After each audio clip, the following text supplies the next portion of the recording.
ওষুধ মুছতেছেন এটার না ওটা? এটা এটা এটা ওষুধ মুছে আনতেছেন?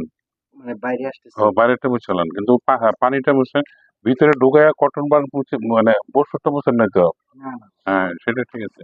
এখন হলো যে চোখের টিস্যু আলাদা রাখবেন আর নাকের টিস্যু আলাদা। এটা মেডিসিন লাগা এখন তো, এটা যদি চোখে যায় চোখ ক্ষতি হবে না, এখানে চোখের টিস্যুটা আলাদা রাখবেন। আর এখন আমি আরেকটা দিয়ে দিই, তাহলে ঝামেলা শেষ।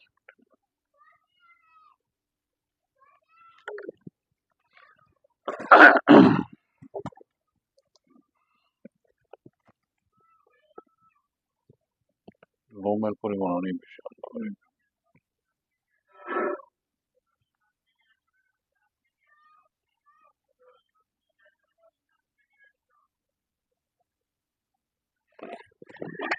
এখন এখানে টিস্যু ধরেন যাতে পানিটা ইয়ে হয়ে যায়, আটকে যায়, ঠোঁটে যেন না আসে পানি, খেয়াল রাখবেন।